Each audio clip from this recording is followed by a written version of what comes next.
My dad is trying to force me to take my bratty stepsister on vacation with me, and he thinks I'm bluffing that I'm never going to speak to him again, so bye bye dad. Posted by you/existing_attempt_972. I, 17F, am graduating, and my friends and I have already planned a trip to a cabin for the summer before we start college. I have been babysitting since I was 13, so I have saved up a considerable amount of money. When I was 15, my dad remarried about a year and a half after my mom passed away. My dad's wife had a 13-year-old daughter, and as soon as we moved in together, they started pushing her off on me and forcing us to do everything together. I don't like my stepsister. She's always throwing tantrums if she doesn't get what she wants. She's spoiled to the point that, at my 16th birthday, she got her own special cake so she wouldn't feel left out. She also blew out the candles on my cake, and when I complained, my dad told me, "It's time to grow up, being a sister is about sharing things." I told him I didn't have a sister, and I guess she overheard because she went on a rampage. The party was ruined. I distanced myself from them more after that. I'm forced to either take her with me to places or stay home with her if I can't take her, or if my dad or his wife can't watch her or don't want to deal with her.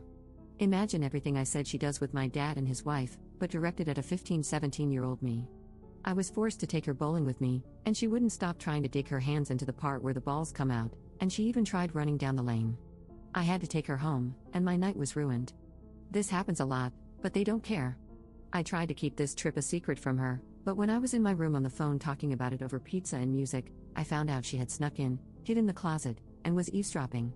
She burst out asking if she could come, and I told her no and to get out. She started stomping her feet and ran out. My friends begged me not to invite her. My dad called me downstairs and asked if she could go because she could use a vacation, and I told him I'm not taking her. They can take her on a vacation, but I'm not watching her for almost 3 weeks alone. My dad's wife called me selfish and said that since my dad was paying for a portion of the trip, if Lily doesn't go, then I don't get to go. I told her she doesn't get a say in any of this, she's not my mom, and to stop forcing her child on me when she's the one who created what Lily is. Lily started yelling at me about not being a good big sister and not wanting to spend time with her. I snapped and told her I don't. She ran away crying, and my dad said he won't pay for the rest of my trip if I don't take her. So I told him that if he does that, I will not be talking to him anymore, nor will I forgive him for it. He said I was being dramatic and that she isn't that bad.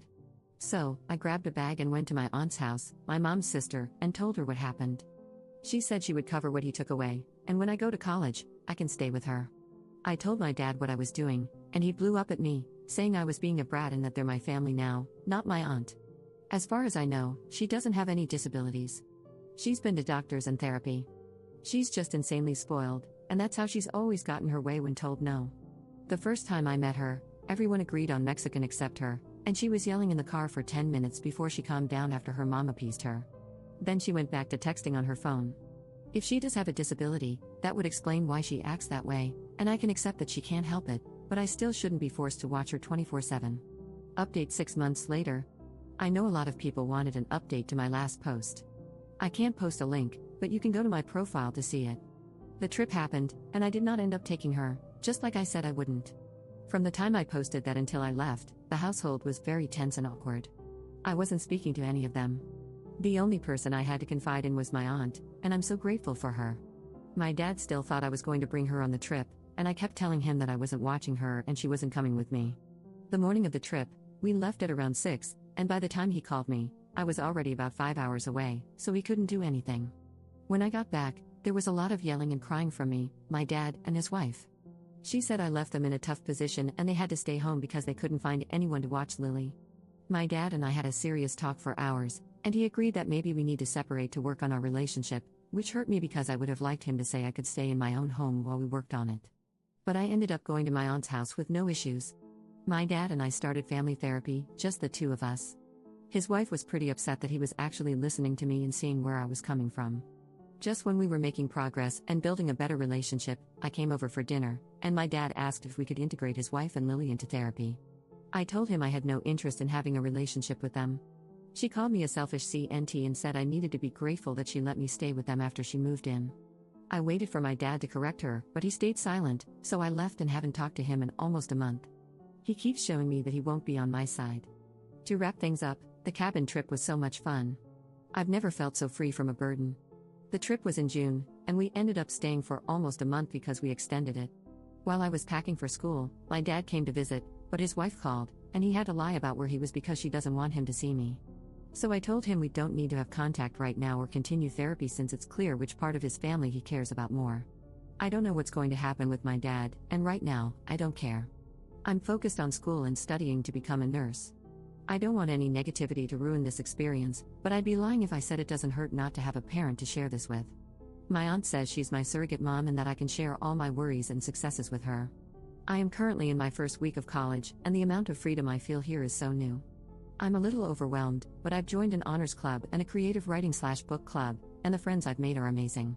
I'm living on campus, and I've never been better mentally. I'm also in separate therapy to deal with my mom's death since my dad never offered that to me. My aunt has truly become a mother figure to me. Being 2 states away from her is really hard, but I can't wait for weekend and holiday visits. Also, I'm going to be a godmother. My aunt, who was told at 22 that she'd never be able to have kids, is currently 4 months pregnant, and I'm so excited. If anyone is going to be a great mother, it's definitely her. When she came to visit and told me, I think she noticed I was a little worried. I told her I'm so excited and happy for her, and nothing will change that, but she's the only family I have right now, and I don't want to feel left behind like I did at home. We both cried, and she promised me she's filling in for my mom and will be there for the rest of my life, whether I like it or not. I'm planning the baby shower, and I can't wait for the baby to arrive. But yeah, that's it. Thank you all for checking up on me and offering your encouraging words.